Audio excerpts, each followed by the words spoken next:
지금 몇 주째 계속 맴돌고 있습니다. 이 주변에 쭉 나가야 되는데 못 나가고 계속 머물렀어요. 또 조금 어떤 걸 좀 이를테면 성찬과 관계된 걸 자세하게 1시간 드러내느라고 이제 다른 진도를 못 나가기도 하고, 또 기도를 강조하느라고 또 예수님의 기도 때문에 또 한 주간 못 나가기도 하고, 본문이 앞으로 쭉쭉 나가야 되는데 지금 못 나가고 있어 제가 애가 탑니다. 빨리 나가서 신약을 다 해야 하는데 갈 길은 멀고, 그래서 오후 시간에라도 이렇게 좀 속도를 내서 또 한 장 살펴보고 그 다음에 또 부활가경이나 다음 주에 또 살피고 이렇게 해서 나갈 수밖에 없는 그런 상황입니다. 오늘 낮에도 예수님의 생애에 대해서 말씀드렸고, 여러분 몰라도 저는 개인적으로 그런 생각이에요. 제가 이런 전도주일 한 주일 마칠 때마다 하나님께 너무 큰 감사가 있어요. 전도주일에 설교를 하나님이 주셨다, 그런 생각을 하기 때문입니다. 내년에는 뭘 주실지 모르겠는데 또 하나님이 금년에 또 말씀을 주셨구나 하는 그런 생각인 거죠. 그건 해마다 제가 전도 행사와 관련해서 주일을 지킬 때마다 저는 그냥 하나님께서 주시는 말씀이라고 그렇게 생각합니다. 똑같지 않은 성경이지만 어떤 방법으로 접근을 해서 초청된 사람들에게 하나님의 말씀을 전해줄지 하는 것은 전적으로 하나님께 맡겨요. 그래서 하나님 주시는 생각들을 정리하고 같이 나누고, 그렇게 해서 또 한 주간이 지나갔어요. 얼마나 은혜가 됐겠어요, 제게. 그래서 저는 여러분 모르는데 저는 두 번째 찬송 부를 때 제 마음속에 예수님 앞에 나오면 다 구원을 얻는 그 찬송 부를 때 또 하나님이 한 번의 설교를 주셨구나 하는 것 때문에 제 마음속에 큰 기쁨이 있어요. 설교가 그냥 성경 연구해가지고 자동적으로 되는 그런 건 아닌 것 같아요. 때에 따라서 하나님이 정말 계시처럼 그렇게 주셔야만 설교가 되는 경우가 많은 것을 경험합니다.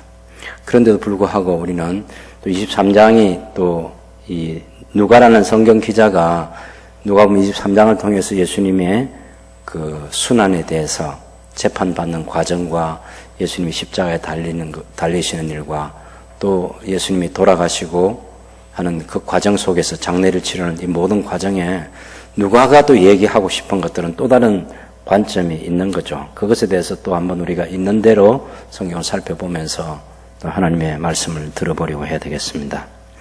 일단 사내들인 공의의 재판이 그 22장에서 있었습니다. 그리고 결론도 다 냈습니다.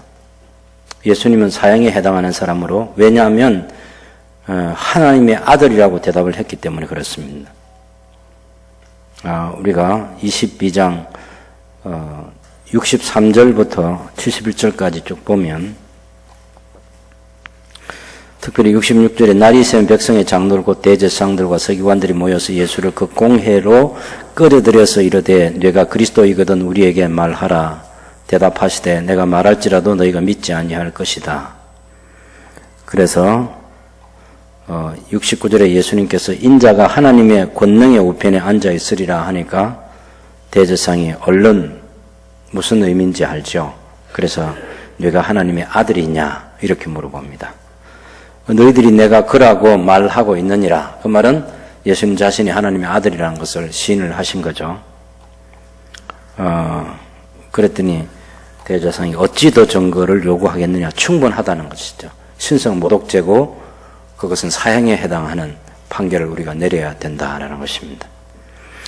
그래서 이제 그 사형 판결은 사내들인 공의가 할 수 없습니다. 그것은 사람을 죽이는 일은 총독이, 황제의 권한을 가지고 온 총독이 그런 재판에 선언을 해줘야만 가능한 거죠. 그 사형 집행을 위해서 총독에게로 끌고 갔습니다. 여기 끌고 갔다는 말은 짐승 끌고 가듯이 끌고 갔다, 그런 얘기입니다.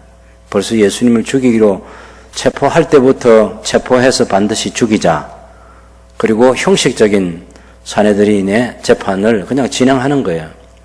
밤중에 새벽에 사내들인은 재판할 수 없다고 지난번에 말씀드렸습니다. 절대로 열릴 수 없는 시간에 열어서 이미 죽이기로 작정했기 때문에 형식만 갖추는 거예요. 그렇게 해서 거짓 증인들 세우고 또 유도 질문하고 그렇게 해서 이제 예수님 죽이려고 하는 거죠. 그래서 빌라도에게 데리고 가서 고발을 했습니다. 2절에 보면 총독에게 고발을 할 때 우리가 이 사람을 보는데 우리 백성을 미혹하고 가이사에게 세금 바치는 것을 금하며 자칭 왕 그리스도라 하더이다. 이게 거짓말인 거 여러분 잘 아실 거예요. 왜냐하면 우리가 앞부분 20장에서 얘기한 것처럼 가이사에게 세금을 내는 것이 옳으냐라고 하는 그 질문을 20장 19절 이하에서 보면 쭉 얘기를 해서 6절까지가 그 내용인데 21절을 보면 20장 21절을 보면 서기관과 대제사장들이 보낸 사람들이 와서 예수님께 묻기를 선생님이여 우리가 아노니 당신은 바로 말씀하시고 가르치시며 사람을 외모로 취하지 아니하시고 오직 진리로서 하나님의 도를 가르치시나이다. 굉장히 예수님을 향한 많은 칭찬인데 예수님께서 이놈들도 나 무슨 올무를 가지고 내게 왔거나 금방 알 수 있는 거죠. 그래서 물어본 질문이 22절에 우리가 가이사에게 세금을 내는 것이 옳습니까? 옳지 않습니까? 하는 질문이에요. 예수님 그 관계를 아셨다. 그렇죠? 그래서 예수님 데나리온 하나를 가져오라고 해서 누구 형상이 새겨져 있느냐? 가이사 형상이죠. 가이사. 그때 예수님의 답변은 25절에 가이사의 것은 가이사에게, 하나님의 것은 하나님께. 그러니까 가이사에게 세금을 내지 말라 그렇게 말한 적 없어요. 이게 바로 지금 21장에서 예루살렘 성 안에 들어와서 지금 목요일까지 되는 것이 금요일 아침이잖아요. 지금 빌라도에게 데려간 것이. 그렇기 때문에 이게 뭐 금방 조금 전에 있었던 그런 예수님의 가르침과 관련된 얘기이기 때문에 이건 모든 사람이 다 아는 얘기예요. 세금을 내지 말라 했다. 그렇게 말씀하신 적 없습니다. 그런데도 재판에 가서 예수님을 죽이려고 거짓말로 그런 고발을 하는 거죠. 3절에 빌라도가 예수님께 묻습니다. 당연히 이 성경을 읽을 때 많은 것들이 생략되어 있다는 걸 아셔야 됩니다. 지금 예를 들면 이 사람을 우리가 보는데 우리 백성 미혹과 가이사에게 세금 바치는 것을 금하며 자칭만 그리스도라 하더이다 하면 베드로가 정말 그렇게 말했냐 물어볼 거 아니에요. 그런 거 없는 거죠. 그래서 빌라도는 오히려 예수님께 묻기를 당신이 유대인의 왕이냐. 앞에 물어봤는데 다 아닌 거죠. 그런 거 대답도 안 하고 가치가 없는 거죠. 그건 또 그렇게 말씀 안 한 줄 잘 알고 있는 것이고 예수님께서 내가 유대인의 왕이냐니까 당신 말이 옳다. 그 대답을 했습니다. 빌라도가 대제사장과 무리들에게 말하기를 내가 보니 이 사람에게 죄가 없도다. 로마 제국의 황제의 권한을 대신하고 있는 공권력을 가진 총독이 예수님에게 죄가 없다. 죄를 찾지 못했다. 그렇게 선언한 것이죠. 이거 굉장히 중요한 선언입니다. 빌라도가 예수님을 보고 죄가 없다. 내가 보니. 이건 굉장히 중요한 말이에요. 빌라도는 대단한 공권력을 가진 사람 아니겠습니까? 그런 공권력을 가진 사람의 입에서 첫 번 나온 예수님의 신문 결과는 죄가 없다 하는 것입니다. 그랬더니 무리들은 5절에 막무가내입니다. 더욱 강하게 말하되 그가 온 유대에서 가르치고 갈리에서부터 시작하여 여기까지 와서 백성을 소동하게 하나이다. 이게 굉장히 빌라도에게는 좋은 말이죠. 갈리에서부터 여기까지 왔다. 그럼 내 관할 아니구나 하는 생각이 금방 들죠. 그래서 지금 총독 빌라도는 그 재판을 지금 벗어나고 싶은 거죠. 관리면 그럼 갈리의 관할 지역에서 관할하고 있는 왕에게 보내면 될 것 아니냐. 그래서 마침 헤로드 왕이 예루살렘에 와 있을 때죠. 헤로드 안디바가. 총독도 원래는 가이사라에 총독 관저가 있습니다. 명절에만 지금 소요가 일어나면 안 되니까 예루살렘에 와서 그 안토니오 요새에서 거기서 머무는 거예요. 헤롯도 갈리와 베레아 지역 그쪽이 자기 관할 지역인데 명절에는 이 헤롯도 예루살렘에 와 있을 때입니다. 당연히 왕궁이 예루살렘에도 왕궁이 있고 다른 데도 있겠죠, 관저가. 그래서 지금 이제 일단 빌라도는 자기가 재판을 무죄가 됐는데 재판을 계속할 이유도 없고 또 백성들은 막무가내로 또 지금 매수당해가지고 소리 지르고 있으니까, 그러면 내 관할 지역이 아닌 헤롯의 관할 지역이면 헤롯에게로 보내서 헤롯의 판결을 받아보는 게 좋겠다. 이렇게 해서 헤롯의 체면을 세워주는 거예요. 자기는 하기 곤란한 재판을 회피하는 기회도 되고 피할 수 있는 길도 열렸고 또 한편은 헤롯을 인정해 주기도 하고. 여러분, 유대가 이 총독이 다스리는 이 유대 지역, 예루살렘과 유대 지역 있지 않습니까? 이 가이사랴에서부터 생각해가지고 우리가 어떤 역사적인 배경을 생각해야 되는가 하면은 원래는 총독이 거기 와서 다스린 게 아닙니다. 헤롯 대왕이라고 하는 헤롯 왕 아시죠? 여기 나오는 헤롯의 아버지. 헤롯 왕이 그 전체를 다 통치를 했어요. 그런데 헤롯이 죽고 나서 그 아들 아켈라오에게 이 유대 지역, 지금 총독이 관할한 이 지역을 맡겼습니다. 그런데 아켈라오가 아주 악한 왕이에요. 너무너무 악해서 도대체 이 왕 아래서는 유대인들이 살 수가 없는 거예요. 그래서 로마 황제한테 가서 이 헤롯의 아켈라오의 악행을 다 해서 이 아켈라오는 그 왕에서, 분봉왕에서 내려앉았습니다. 내려앉히고, 그러면 원성이 많은 그 지역을 총독이 직접 다스리도록. 그래서 지금 빌라도가 와서 그 지역을 직접 다스리게 된 것이고, 또 다른 지역은 헤롯 안디바에게 갈리와 베레아, 또 빌립에게는 저 위에 또 드라고닛하고 좀 더 위쪽에 있는 그쪽 지역을 다스리도록 그렇게 하는 것입니다. 통치가 왜 이렇게 관할 지역이 나누어졌는지, 왜 총독이 직접 관할하는 지역이 생겼는지 그런 배경에 대해서도 여러분 이해를 하시면 좋겠습니다. 근데 헤롯도 예수님을 만나기를 전부터 원했어요. 기적을 행하고 그런다니까 죽은 자기가 죽인 세례자 요한이 살아났나 그런 두려움도 같지만 예수님이 그런 이적과 기사를 행한다면 내 눈앞에서도 한번 보고 싶다 그런 생각에서 기다리고 있었는데 빌라도가 보내주니까, 일단 빌라도가 보낸 데는 이유가 있잖아요. 죄에 대해서 당신의 백성들이 내게 이렇게 고소하는데 이 부분 다뤄달라 하는 것인데, 당연히 헤롯이 그런 질문을 해봤자 예수님 대답해 줄 리가 만무하죠. 예, 발뺌을 할 필요가 없는 거예요. 그들의 고소를 그대로 다 받습니다. 그냥 대답할 필요조차 없는 거예요. 왜냐하면 원래 대제사장들하고는 명절에는 안 죽일 생각이었지만 죽는 것으로 시간표가 바뀐 것은 그건 주님의 뜻이지, 주님이 그 시간을 맞추기 위해서 지금 죽기 위해서 노력하는 그 노력의 결과이지, 결국 대제사장의 고난 날에 시간표가 움직이는 게 그렇게 되어 있지 않는 역사적인 상황입니다. 그래서 예수님께서는 이미 십자가에 달려 돌아가시는 것이 이미 계획된 것이기 때문에 굳이 당신 재판을 왜 잘못하고 있느냐, 예? 그게 다 거짓말이다, 나는 그런 일 없다, 증거되어 봐라, 그런 얘기할 필요가 없는 거예요. 헤롯에게 당연히 얘기하지 않죠. 또 헤롯 앞에서 또 이적과 기사를 행하지도 않고, 아니, 이적과 기사라는 것은 이적과 기사를 통해서 하나님의 영광이 드러나고 사람을 구원하는데 필요할 때 이적과 기사를 행하는 거지, 당신이 능력 행하시는 분이라는 것을 보여주기 위해서 그런 건 필요가 없는 거예요. 예수님께서 그렇게 에너지를 쓰지 않습니다. 그러니 빌라도는 크게 실망을 한 거예요. 헤롯 안디바가 재판을 크게 실망을 하고, 그래서 뭘 했냐면,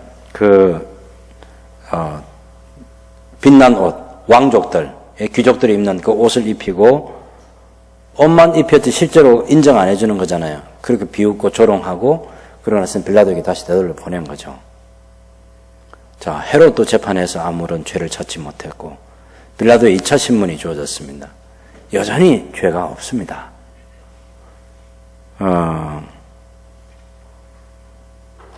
우리가 거기 13절에 보면 빌라도가 대제사장들과 관리들과 백성을 불러 모으고 이르되 너희가 이 사람이 백성을 미혹하는 자라 하여 내게 끌고 왔도다. 보라, 내가 너희 앞에서 신문하였으니 너희가 고발한 일에 대하여 이 사람에게서 죄를 찾지 못하였다. 이것이 두 번째 공권력을 가진 재판장의 선언입니다. 죄 없다 얘기예요. 헤롯도 죄를 못 참고 나한테 보냈다. 15절 얘기죠. 그러므로 때려서 놓겠노라. 이건 말이 안 되죠. 빌라도가 자기가 2번 신문을 해도 죄를 찾지 못했고, 헤로드 왕도 죄를 찾지 못해서 자기한테 돌려보냈는데 죄를 찾지 못했다 하면서 때려서 왜 놓으려고 합니까? 눈치 보는 거죠. 사내들이네, 요 무서운 놈들. 이놈들한테 전에도 돈 받은 게 있겠죠. 이번에는 뭐 어떤 거래가 이루어지는지 모르지만 당연히 상납하는 돈이 있죠. 그래서 지금 득당하게 타협을 하려는 거죠. 때려서 놓겠다. 때리면 안 되죠. 죄가 없는데 왜 때립니까? 근데 일단 이제 이 빌라도는 사실은 우리 성경에는 그 기록이 많이 안 돼 있지만 역사적인 기록에는 빌라도는 아주 그 악하고 포악하고 그런 면이 있습니다. 그러다가 이 사람은 상대방이 굉장히 강하게 나오면 탁 이렇게 숙이는 그런 게 있어요. 이 재판 과정에도 그런 게 있는 거죠. 자기가 상당히 그 위엄을 갖추고 공권력의 그런 최고의 권력자로서 뭐 자기 위엄을 드러내다가 막 소리 지르고 하면 야, 이거 사태 크게 벌어지는 거 아니야? 그러면 얼른 자기 걸 거둬들이고 상대방 요구를 들어주려고 하는 그런 아주 교활함이 이 빌라도에게 있는 거죠. 그래서 때려서 놓겠노라. 이 눈치 보는 겁니다. 그 다음 17절에 보면 없음이라고 되어 있지만 다른 사본에는 명절을 당하면 한 사람을 놓아주는 전례가 있더니 하는 그 말이 있어요. 명절을 당하면 한 사람을 놓아주는 전례가 있더니 우리가 일제히 소리를 내되 이 사람을 없이 하고 바라바를 우리에게 놓아주소서. 그래야 문맥이 연결되는 줄 아시겠죠? 예를 들면 때려서 놓겠노라 그랬는데 우리가 일제히 소리 지르되 이 사람을 없이 하고 바라바를 우리에게 놓아주소서. 이건 연결이 안 되는 말이란 말이야. 16절과 18절은 17절이 없으면 연결이 안 돼요. 그런데 이 17절은 어떤 사본에는 없고 어떤 사본에는 있어요. 그래서 우리 개역성경은 현대사본의 입장을 받아들여서 없음이라고 해놨는데 마태복음과 마가복음에는 이 내용이 들어 있습니다. 그래야만 18절에 그 말이 17절과 연결이 되게 돼서 때려서 놓겠노라. 근데 명절을 당하면 한 사람을 놓아주는 전례가 있다 하니까 우리는 빌라도가 제안하는 그 예수 말고 바라바를 놓아달라 그렇게 얘기하는 거예요. 바라바는 성중에서 밀란과 살인으로 말미암아서 옥에 갇힌 자인데, 그래서 어떤 사람은 이 사람이 열심당 열심당 유대인의 4개 파 가운데 사두개파, 바리새파, 에세네파, 그 다음에 열심당파, 예수님의 제자 가운데 시몬도 그런 한 사람이죠. 그래서 갈릴리를 중심으로 해가지고 본부를 두고 야간에 내려와서 사람들을 살인하고 빼앗아가지고 독립운동을 계속해서 하기 위해서 행동하는 사람들이 열심당해요. 아마 그래서 바라바가 그 사람 중에 한 사람이 아닌가라고 그렇게 생각하기도 합니다. 이 바라바는 성중에서 일어난 밀란과 살인으로 말미암아 옥에 갇힌 자인데, 빌라도는 예수님을 놓고자 해서 다시 그들에게 말하되 그들은 소리질을 이르되 그를 십자가에 못 박게 하소서, 십자가에 못 박게 하소서. 이런 것을 이제 마태복음에 보면 대제사장들과 사내들인에서 이 사람들에게 돈을 주고 사람을 매수해서 이런 소리를 지르게 하는 것으로 그렇게 표기가 되어 있습니다. 그래서 십자가에 계속 못 박으라 하니까 빌라도가 이제 세 번째 말합니다. 이 사람이 무슨 악한 일을 하였느냐? 나는 그에게서 죽일 죄를 찾지 못하였다. 그래서 당신들의 요구를 내가 무시하지 않고 때려서, 적당한 선에서 때려서 놓으려고 한다. 그게 세 번째 취한 빌라도의 태도였습니다. 이것 또한 잘못이죠. 죄를 찾지 못해서 못한 겁니다. 죽일 죄뿐만 아니라 어떤 죄도 찾지 못한 거예요. 예수님이 고발하는 사람들의 그런 고발 내용대로 한 일이 없기 때문입니다. 예수님은 딱 하나님의 아들이라는 얘기, 유대인의 왕이라는 얘기. 그렇지만 내가 유대인의 왕이지만 내 나라는 여기 속한 것이 아니라고 하는 그런 예수님의 진술이 있는 거죠. 그래서 때려서 놓겠다는 말을 할 때 23절에 그들이 큰 소리를 제쳐가서 십자가에 못 박기를 구하니 그들의 소리가 이겼다. 이게 굉장히 중요한데요. 우리가 어떤 소리에 귀를 기울이냐 하는 것이 우리의 마음의 태도를 결정하게 됩니다. 하나님의 말씀에 귀를 기울이면 하나님의 말씀을 듣고 행하게 되고, 그것이 사도행전에 보면 사도들이 자기들이 예수가 그리스도라는 것, 예수님이 메시아라는 것, 구세주 주님이시라는 것, 그것을 알게 되고 하나님께로부터, 예수님께로부터 가르침을 받았고 하나님의 성령께서 그들 가운데서 일하시고, 그래서 당시에 대제사장 사내들인 공회가 예수 이름으로 말하지 말라 협박을 할 때도 하나님 앞에서 한번 생각해 봐라.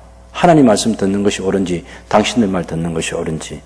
왜냐하면 이 사도들은 하나님 말씀과 예수님 말씀 매우 중요하게 생각하는 거죠. 많이 들었어요. 많이 들었어요. 그 대제사장과 이 사내들이는 예수님 말씀을 안 들으려고 하는 거죠. 자기들 귀에 안 들리는 겁니다.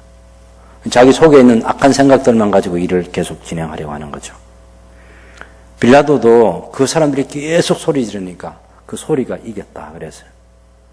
우리의 삶에서도 소리가 이기게 하면 안 되고 하나님 말씀에 우리가 복종하고 하나님이 우리를 이기시도록 그렇게 해야 하는 거죠. 이게 빌라도가 그들이 구하는 대로 하기를 언도했다. 그래서 본디오 빌라도에게 고난을 받아서 우리 매주, 여러분 한번 생각해 보세요. 전 세계 예배가 주일마다 얼마나 이루어지겠어요. 대부분의 교회가 신앙 고백을 하거든요. 또 예배 시간에 신앙 고백을 안 해도 개신교는 그 사도신경을 가지고 신앙 고백을 하게 되어 있습니다.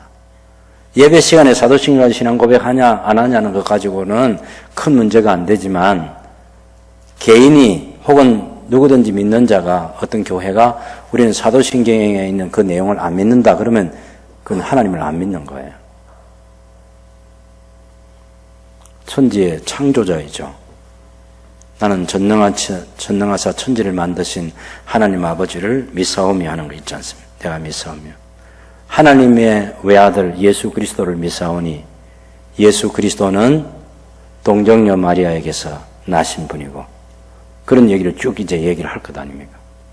특별히 그 부분에서 얘기할 때 우리가 외우고 있는 신앙 고백에는 본디오 빌라도에게 고난을 받았다 이렇게 되어 있는데, 원문은 헬라어든지 라틴어든지 영어든지 본디오 빌라도에게 고난을 받았다 그렇게 하진 않고 본디오 빌라도의 통치 아래서 고난을 받았다 그렇게 되어 있습니다. 그렇게 해야 옳습니다. 왜냐하면 본디오 빌라도가 통치하고 있을 때 그때 본디오 빌라도도 예수님께 고난을 준 사람이지만 다른 대제사장들과 군병들과 예수님의 직접적인 직간접에 고난을 준 사람들이 많이 있지 않습니까?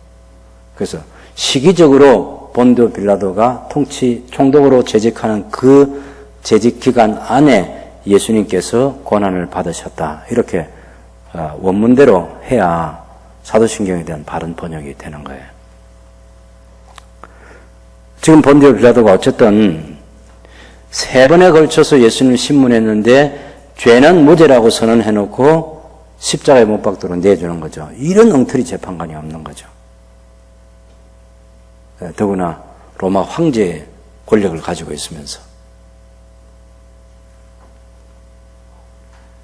이것이 빌라도에게 가장 치명적인 약점인 것입니다. 그래서 그 사람들이 요구하는 대로 바라바를 놓아주었어요. 바라바를. 예수님이 이제 십자가를 져야 됩니다. 26절부터 보면 골고다 언덕을 향해서 예수님이 십자가를 지고 가십니다. 예수님을 끌고 갈 때 시몬이라는 구레네 사람이 시골에서 오는 것을 붙들어 그에게 십자가를 지워 예수님을 따르게 하더라. 억지로 예수님은 십자가를 지고 갈 힘조차 없는 거죠. 시몬이 대신 지고 가게 했습니다. 백성과 그를 위하여 가슴을 치며, 이제 여러분이 이 성경을 읽을 때 이런 부분들, 이게 불필요하게 기록되었거나 그런 건 이제 아셔야 될 것 중에 하나가 거기 27절에 보면 또 백성과 및 그를 위하여 할 때 및 이것은 있을 이유가 없는 단어예요. 예, 이런 도서는 거기 쓸 필요가 없습니다. 백성과 그를 위하여 가슴을 치며 슬피 우는 여자의 큰 무리가 따라오는지라. 그렇게 하고 이렇게 충분히 번역하고도 남는 말인데 밋하는 이런 것은 불필요하게 붙여놓은 겁니다. 이 헬라어를 보면 과라는 말, 이 그리고라는 말이거든요. 그 말도 있고 또 밑이라는 말도 있고 이 두 개 있는 게 아니에요. 이거는 식자들이 식자 뽐낸다고 그냥 갖다 붙여놓은 거야. 아무 있을 이유가 없는 말이고 가능하면 안 쓰는 거에 잘하는 거예요. 그게 우리말 어법에.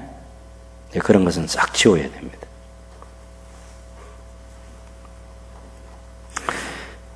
가슴을 치면서 슬피 우는 여자의 큰 무리가 따라올 때에 예수님께서 돌이켜 그들을 향하여 이르시되 예루살렘의 딸들아 나를 위해서 울지 말고 너희와 너희 자녀를 위하여 울라.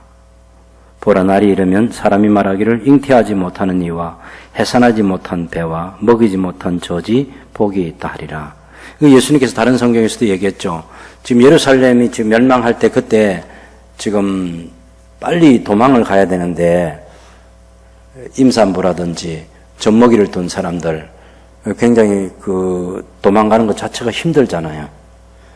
그래서 안식일에 그런 일이 일어나지 않게 기도해라든지 예수님께서 말씀을 하셨습니다. 그때 사람이 산들을 향하여 우리 위에 무너지라 하며 작은 산들을 향하여 우리를 덮으라 하리라. 무시무시한 재난이에요, 이게 주후 70년 로마의 장군인 티투스가 예루살렘을 2월 달에 멸망시켰습니다. 겨울에 일어나지 않도록 기도하라고 그랬어요. 6월 달이니까 그래도 괜찮은 거예요, 그때는. 지금 이제 우리 6월 달하고는 날씨가 다르니까요. 한국에서 날씨하고 그 이스라엘 날씨가 다릅니다. 어쨌든 그 베스파니우스 장군이 원래는 그 예루살렘을 포위해 있었고, 그러다가 네로가 죽고, 갈바, 오토, 비텔리우스 이런 세 사람의 장군이 황제가 됐다가 다 못마땅해서 암살당하고 그런 굉장히 그 정치가 불안정하게 될 때, 베스파니우스 장군이 속한 그 군단에서 베스파니우스를 황제로 추대하고 로마로 돌아와서 이제 황제 인준을 원로원으로 또 받습니다. 그런 과정에 자기 아들에게, 자기는 이제 나오면서 아들 티투스에게 예루살렘을 맡기죠. 그 잠깐 베스파니우스가 포위를 풀고 자기 아들이 다시 재포위를 하는 그 시간, 짧은 시간, 그때 이제 이 그리스도인들이 예루살렘을 떠나서 산으로 도망을 가는 거죠. 펠라 지역으로 도망을 가는데 그런 상황을 얘기합니다. 너무너무 그러고 나서 이제 예루살렘 멸망하고 성전이 완전히 불타고 헤아릴 수 없는 사람들이 죽임을 당하죠. 너무너무 무서운 상황에서 산들을 향하여 우리 위에 무너져라. 작은 산들 대해서 우리를 덮어라. 그렇게 절규하고 외치게 되는 그런 심각한 심판의 상황, 하나님의 진노의 재난이 있게 되는 때죠. 푸른 나무에도 이같이 하거든 마른 나무에는 어떻게 하리요 했는데 여기 성경 주석가들이 푸른 나무는 예수님을 상징, 죄 없는 예수님도 이런 십자가를 지시고 고난을 받는데 하물며 마른 나무, 열매를 맺지 못하는 유대 종교의 지도자들, 그죠? 열매 없는 그들에게 어떤 하나님의 심판이 있겠느냐 하는 그런 뉘앙스를 가지고 지금 얘기하는 거예요. 그때 예수님과 함께 다른 두 행악자도 사형을 받게 됐고 함께 끌려갔습니다. 해골이라는 곳에 거기서 예수를 십자가에 못 박고 두 행악자도 그렇게 하니 하나는 우편에 하나는 좌편에. 이제 우리가 한 가지 조금 이런 생각을 해봐야 돼요. 우리가 예수님 십자가에 못 박혔다는 건 다 알잖아요. 그건 다 알아요. 근데 왜 하필이면 예수님이 십자가냐 그런 거지. 십자가냐. 짐승들이 십자가에 죽었어요. 그건 아니잖아요. 유월절 어린 양도 십자가에 죽은 건 아니에요. 죽은 양은 아니에요. 근데 왜 하나님의 어린 양 대신 예수님이 십자가를 지셨냐는 거예요. 다른 번제로 드려지는 그런 속죄제로 드려지는 그런 제물도 다 태워서 제사를 드렸지 십자가에 한 건데 왜 갑자기 십자가가 등장하느냐 말입니다.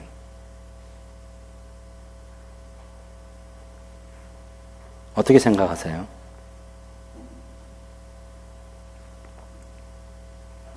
일단 십자가는 가장 잔인한 형틀이죠. 가장 잔인한 형틀이에요. 그런데 우리가 가장 잔인하다고 해서 그곳에서 죽냐? 물론 하나님의 진노가 가장 무서운 진노를 표현할 때 당시에 가장 무서운 형벌이 십자가입니다. 이 반역자들, 로마 제국에 반역하는 사람들을 그냥 십자가에 매달아서 죽였어요. 한번 생각해 보세요. 얼마나 고통이 심할지. 이렇게 못 박아가지고 양손 양발에 못 박아서 죽여다 해도 피가 쏟아지는 것도 아니고 그렇게 피가 한 방울 두 방울 흘러내려가지고 언제 죽겠습니까? 목말라서 죽어요. 피가 다 쏟아져 죽잖아요. 그래서 어떤 사람은 이틀, 3일씩 그렇게 걸리기도 하고 너무너무 고통스럽고 잔인한 거죠. 그 십자가. 그렇다 할지라도 그 십자가는 이미 구약 성경에 다 예언되어 있습니다. 예수님의 그가 찔림은 우리의 허물을 인함이고 그가 상함은 우리의 죄악을 인하며 이사야 53장에 그리고 민수기에 보면 그 광야에서 불뱀에 물려 죽어갈 때 노뱀 만들어 들어놓고 노뱀을 쳐다보는 사람이 산다 할 때 그 노뱀이 들린 그 사건을 예수님께서 요한복음 3장 14절 15절에서 얘기할 때 모세가 광야에서 뱀을 든 것 같이 인자도 들려야 하리니 그래서 그 인자가 들리는 그 사건을 통해서 구원받는 그런 것에 대해서도 다 구약과 신약이 다 예언을 하고 있는 거예요. 예수님 자신도 그런 죽음을 맞이할 것에 대해서 했고 그래서 성경에 기록된 대로 십자가를 지는 겁니다. 지금 형체를 알아볼 수 없을 만큼 우리가 이사야 52장 13절부터 보면 사람의 몰골이 아니었다 이렇게 얘기하지 않습니까? 너무 많이 때렸어요. 너무 많이 예수님이 맞았습니다. 그래서 예수님이 그 십자가를 졌었을 때 당신께서 그 십자가를 지고 갈 수 없을 정도로 이미 벌써 너무 많은 진액을 다 쏟았어요. 기운이 진해졌습니다. 그래서 시몬으로 하여금 강제로 지고 가게 한 것이고 끝까지 예수님께서 그 십자가와 함께 가셔서 그래서 못 박히시고 매달리시고 돌아가시는 거죠. 나중에 안식일이 되기 전에 이제 예수님의 그 시체를 안식일 날 그 저녁 6시 지나오는 날 때까지 그 두면 안 되거든요. 강제로 죽여야 된다고. 다른 사람들은 다리를 꺾잖아요. 근데 예수님은 가보니까 이미 숨이 멎어져 있었습니다. 내 영혼을 아버지 손에 부탁합니다. 다 이뤘다 하시면서 돌아가신 거 알죠? 성전 휘장이 찢어졌어요. 그래서 예수님은 군병들이 어떻게 합니까? 옆구리를 창으로 찌르잖아요. 물과 피가 분리된 상태에서 죽은 사람만이 물과 피가 분리되는 거라고. 다 쏟아져 나온 거죠. 성경의 예언대로 예수님께서 십자가에서 죽음을 맞이한 겁니다. 왜 십자가를 졌느냐? 하나님의 가장 무서운 진노를 그 십자가를 통해서 표현하려고 하기도 했지만 그것 또한 십자가를 지는 것은 민수기에도 그리고 이사야서에도 시편에도 다 예언되어 있는 대로 친구들에게 버림받는 것도 혀가 입천장에 붙는 그런 것도 다 예언되어 있는 대로 예수님이 죽으시는 거예요. 그게 우리 예수님의 십자가였죠. 요거를 위해서, 저를 위해서, 우리를 위해서 대신 형벌 받으시는 거죠. 예수님이. 대신 형벌 받으셨습니다. 내려오라는 사람들도 있었습니다. 한편 강도가요, 예수님을 39절에 보면, 그 앞에 보면 군병들도 희롱을 했고, 37절에 보면, 네가 만일 유대인의 왕이면 네가 너를 구원하라 하더라. 내려오실 수 있죠. 근데 안 내려오시는 거죠. 의지적으로 안 내려오시는 거죠. 아버지께서 주시는 잔이기 때문에 다 마셔야 된다고 생각하는 거죠. 끝까지 죽으시기 위해서 노력하시는 예수님 모습입니다. 달린 행악 중 하나가 네가 그리스도가 아니냐, 너와 우리를 구원하라. 다른 한편 강도는 40절에 그 사람을 꾸짖어 말하기를 네가 동일한 정죄를 받고서도 하나님을 두려워하지 아니하느냐. 우리는 우리가 행한 일에 상당한 보응을 받는 것이니 이에 당연하거니와 이 사람이 행한 것은 옳지 않은 것이 없느니라. 그래서 예수님 당신의 나라에 임하실 때에 나를 기억하소서. 이런 표현도 여러분 잘 기억해 두십시오. 예수여 주여 하는 거 이거 있잖아요. 이게 높임말이 아니에요. 그건 낮춤말이에요. 낮춤말. 예수여가 아니고 예수시여 시자가 들어가야 높임말이에요. 그렇게 하지 말고 그냥 예수님, 주님 그렇게 하면 되는 거예요. 아버지여 하지 말고 그냥 아버지 하면 되는 거예요. 당신의 나라에 임하실 때에 나를 기억하소서. 이 당신이라는 말도 높임말이에요. 높임말. 예수님께서 이르시되 내가 진실로 너에게 이르노니 오늘 네가 나와 함께 낙원에 있으리라. 야, 얼마나 놀라운 말씀이에요. 당신께서 지금 숨이 멎어가는 시간인데 얼마나 힘들고 아픈데, 그런데 이 순간 끝나면 낙원에 가게 될 것을 아시는 거죠. 당연히 믿음을 가지고는 이 강도를 데리고 갈 거예요. 네가 오늘 나와 함께 낙원에 있으리라. 당연히 서대반이 순교하는 그 순간 예수님께서 바로 그곳에서 서대반을 맞아 주셨죠. 저하고 여러분하고 언젠가는 죽음의 시간이 우리에게 찾아올 때 주님이 우리에게 하실 수 있는 말씀, 걱정하지 마라, 두려워하지 마라, 내가 곧 나와 함께 낙원에 있게 될 거야. 주님 말씀하실 것을 믿으시나요? 예, 주님이 그렇게 하실 거예요. 네가 곧 나와 함께 낙원에 있을 거야. 조금만 더 참아야 돼. 조금만 더 기다려. 조금만 더 믿음으로 바라봐. 낙심하지 마라. 두려워하지 마라. 아무 염려하지 마라. 내가 있잖아. 낙원으로 데려가 줄게. 그것이 우리 주님의 약속입니다. 때가 제60쯤 되어 해가 빛을 잃고 온 땅에 어둠이 임하고 제9시까지 계속하더니 오후 3시가 됐죠. 이제는 성소의 휘장이 한가운데가 찢어졌습니다. 누가는 마태와 마가와는 달리 휘장이 찢어진 걸 먼저 기록하고 있어요. 예수께서 큰 소리로 불러 이르시되 아버지 내 영혼을 아버지 손에 부탁하나이다 하고 이 말씀을 하신 후 숨지시더라. 바로 그 순간에 사실은 휘장이 찢어진 거죠. 백부장이 그된 일을 보고 하나님께 영광을 돌리며 이르되 이 사람은 정령 의인이었도다. 지금 예수님의 무죄를 보여주는 내용이, 자, 빌라도가 3번 얘기를 했어요. 죄가 없다. 헤롯이 한 번 재판에서 없다 그랬어요. 묻혀졌어요. 이 백부장이 예수님을 직접 처형한 백부장 아니겠습니까? 근데 예수님께서 십자가에서 7마디 말씀을 하시는 걸 다 들었죠. 아버지 저희를 용서해 주십시오. 여자여 보소서 아들입니다.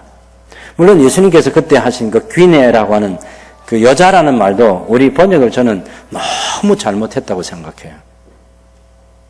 예. 엄마를 보고 여자여 하는 이런 게 어디 이런 높임은 있을 수 없는, 그 해석을 그리 하면 안 되는 거예요. 예. 여러분 어떤 얘기를 할 수 있어요. 여러분 어머니에 대한 얘기를, 자 여기서 우리 어머니에 대한 얘기를 했어요. 그리고 여기 와가지고 그 어머니에 대한 얘기를 할 때 영어의 대명사는 she라는 그녀라고 우리가 번역하는 그렇게 쓰지만 그걸 그녀라고 번역하면 안 되는 거죠. 여기서 어머니라고 얘기했으면 여기서도 어머니라고 얘기해야 되는 거죠. 성경을 번역하는 사람이 문법의 가장 기본적인 것을 무시했기 때문에 예수님이 십자가에 달려서 평생 한 번도 그렇게 불러본 적 없는 여자여 하고 이렇게 부르겠습니까? 어머니 해야죠. 어머니. 제가 아들입니다. 예, 제가 아들입니다. 너무 고통이 힘드니까 어찌하여 하나님 나를 버리셨습니까? 내가 목마르다고, 다 이루었다고, 내 영혼을 부탁한다고. 그 과정을 다 백부장이 지켜본 거죠. 진실로 하나님의 아들이었도다. 수많은 사람들이 십자가에 달리는 것을 보았을 거거든요. 로마 제국의 통치하에서.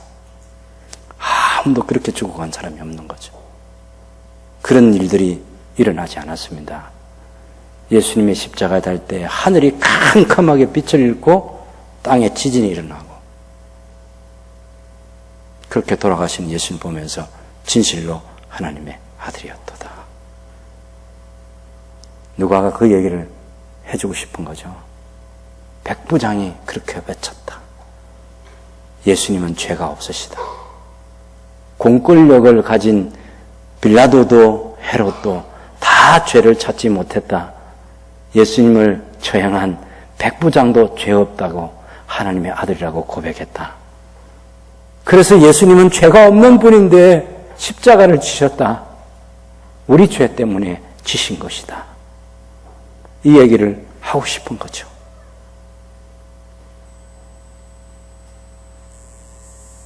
죄 없이 우리 죄를 대신해서 돌아가신 예수님의 은혜, 예수님의 사랑, 십자가에 다 있는 거죠.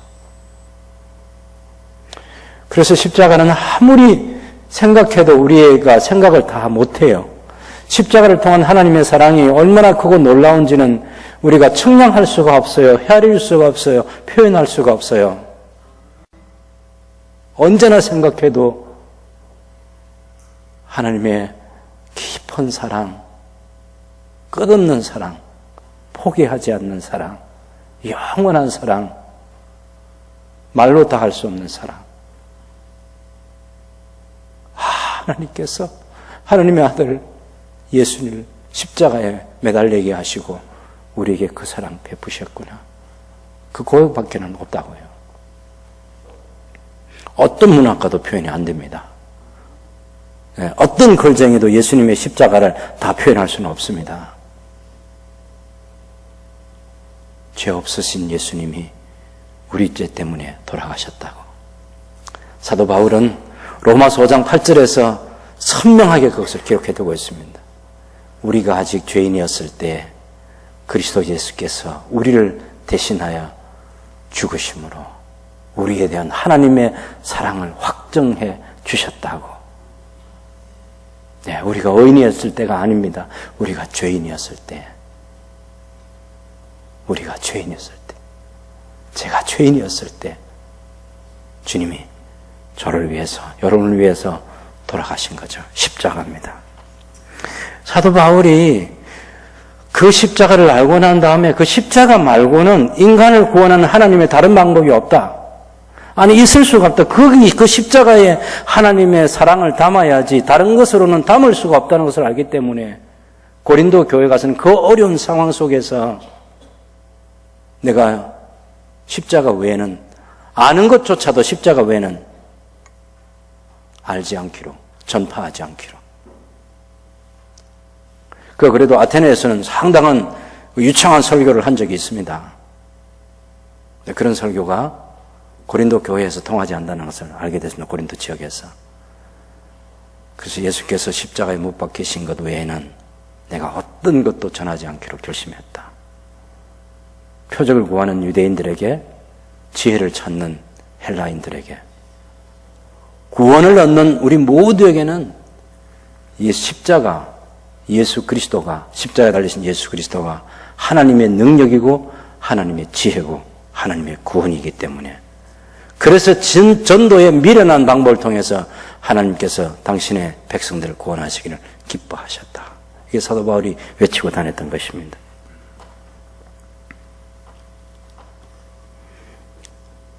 백부장이 이 사람은 정령 의인이었도다라고 고백할 때 이를 구경하러 모인 무리도 그된 일을 보고 다 가슴을 치고 돌아갔어요. 마리아를 비롯한 갈릴리부터 따라온 여자들이 다 멀리 서서 예수님의 마지막 죽음의 과정을 다 지켜봤습니다. 저는 정말 마리아가 너무나 대단한 여성이고 어머니라고 생각합니다. 아들이 그렇게 십자가에서 달려 돌아가시는 그 과정을 다 지켜보시면서도 그것을 다 이겨내셨잖아요. 하나님의 뜻을 알기 때문이죠.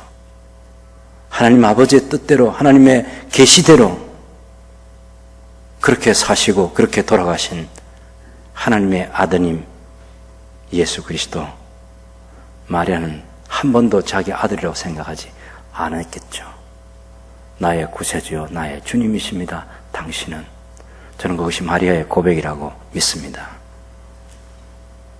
그래서 마리아도 구원받는 것입니다. 십자가의 예수를 자기 육신의 아들로가 아니라 하나님의 아들로 인정하고 고백하는 신앙을 통해서 마리아도 구원받았습니다. 우리가 천국에 가면 만나볼 거예요.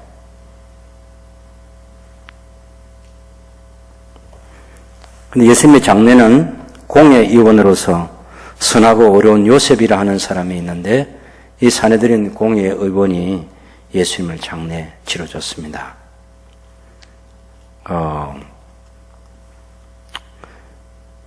그 사내들인의 결의와 행사에 찬성하지 아니한 자라고 51절에 얘기하죠.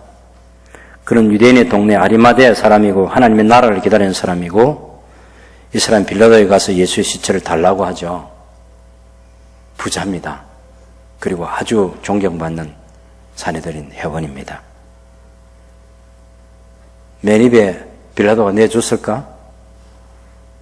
물론 여러분이 다른 여러 가지 생각할 수 있겠지만 저는 맨 입에 시체를 달라고 구걸하지는 않았다고 생각합니다.